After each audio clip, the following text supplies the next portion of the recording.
I could only grimace as the foam that had been cradled in the mouthguard tingled on my teeth. At least it wasn't bubblegum flavored. Giant Amazon fingers pried the mouthpiece out. All done. It wasn't, I told myself. Not by a long shot. It was just the beginning. I was given just enough warning to close my eyes before my hair was rinsed out with a cup of warm water. Amazon cups sometimes seem close to little-sized buckets.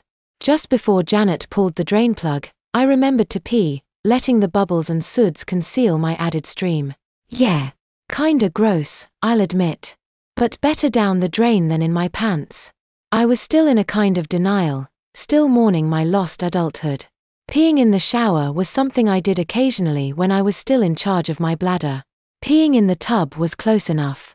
Still, not fair. Wrapping me up in a fluffy bath towel, Janet carried me back into the nursery and finished drying me off. "Gotta get my little boy dressed," she said. "Can't let him go out all naked." Ironic considering she had no qualms about posting naked pictures online. Typical.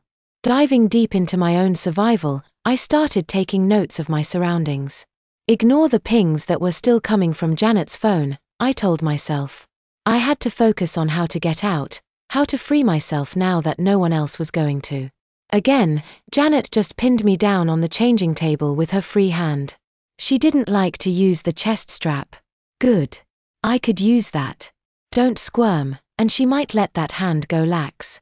Unlike the changing table in Bof's classroom, the diapers were directly above me. Janet didn't have to bend over or take her eyes off of me to reload supplies. Bad. As Janet unfolded the fresh diaper, I tilted my head to the side and appreciated just how high up I was. The changing table was taller than me. Much taller. I wasn't roll off and die high up, but any advantage I'd have gained through surprise would be lost in getting my bearings after the fall. Okay. Nick's changing table escape plans. There, Janet said, giving my belly a quick tickle. I bet it feels better to have some clothes back on. I was so deep in thought that it hadn't registered that I'd been fully re-diapered until the tapes were already done up. Pulling me up into a sitting position, she planted a kiss on my forehead. "I love you," she said. I didn't know how to react to that just then. So I just avoided eye contact and looked down at my knees. I caught sight of my diaper. Puffy white, with pictures of rainbow-colored monkeys dancing along the landing zone. Why did it look so familiar? I'd seen it before somewhere. It was the same type of diaper that had been planted in my room just before spring break. Same brand that Ivy Zoj wore, too, come to think of it. But that's not what was bugging me. Monkeys. These were monkeys. The same diaper brand that I'd shopped for my nephew wore. Sitting up there on the changing table, I looked just like he did. Monkeys is the only major diaper company that sizes for all babies, my sister-in-law had told me. And to Amazon thinking, she was right. These fit me just fine. Not only did I look like a baby, to Amazon sensibilities, but in a weird perverse sort of way to little ones too. I was in a scaled-up version of something that babies, actual babies wore and used, and knowing that made it kind of worse for some reason. I didn't have time to ruminate or stare at the diaper decorations any further. A field of white was yanked over my head, my arms disentangling themselves and being guided through armholes. I was going to use this to complement a dress, Janet told me, but I think a plain white onesie will work until we get you some better boy clothes, don't you?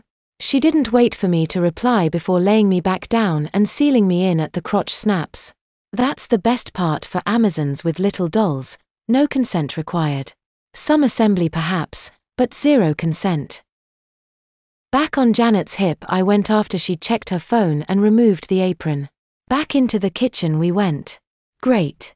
Another high chair feeding, with a pristine white onesie that might very well be ruined by the end.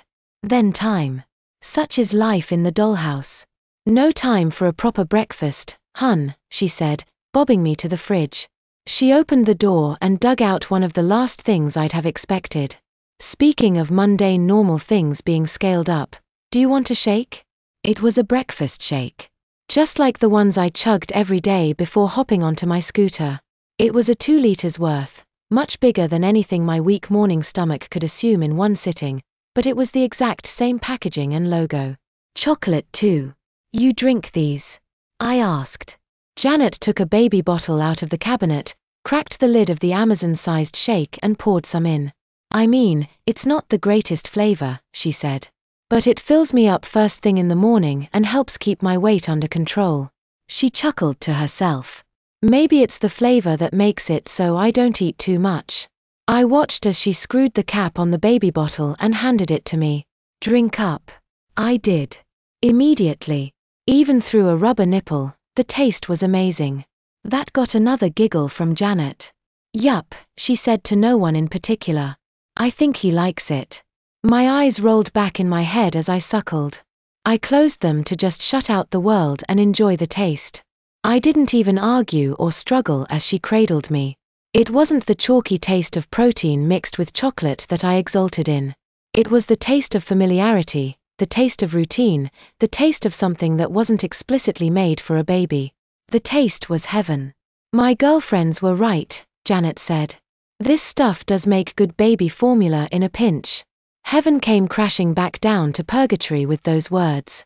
The taste was good, but not that good. Looking up at her, I watched as she downed the rest of the bottle in just a few gulps, followed by a mighty belch. Nice one. I shut my mouth. Stupid, Clark. Stupid. In reply, Janet draped me over her shoulder. Thanks. Your turn. Heavy hands patted and pounded my back until my own gas bubble rumbled up out of my belly and shot into the air. Like mommy, like baby. I grimaced as another burp shot out of me. In sharing her food, in talking to me like I was something of an equal, Janet had tricked me into thinking she was decent for just long enough so that I guzzled the stuff down. It had just made burping me all the easier. Don't get used to this, Janet warned. As soon as we go back to school, you'll be eating breakfast and lunch with the rest of the littles. Whatever good feelings the breakfast shake had given me that hadn't been already destroyed evaporated with that declaration of my future. I understand, I sighed. I wanted to growl, but sighing would have to do for now. She traipsed over to the kitchen table and reached for a certain stuffed animal that had been abandoned. Don't forget your lion, she said, handing it to me. Wouldn't want him to get lost. I took the lion and held it, if only so that Janet would let the matter be. I didn't hug it or cuddle it close as much as I pretended I was cutting off its air supply. Crush its ribs. Inflict on it all the pain that I wanted to inflict on other, bigger, more deserving people. What's his name? Janet asked as we got to the garage door. I rolled my eyes but hid my face. It doesn't have a name. It's just a dumb stuffed lion. Okay, Clark, she replied. Even though she wasn't looking right at me, I could still hear the condescending smile in her tone. Just let me know what lion's name is when you think of it.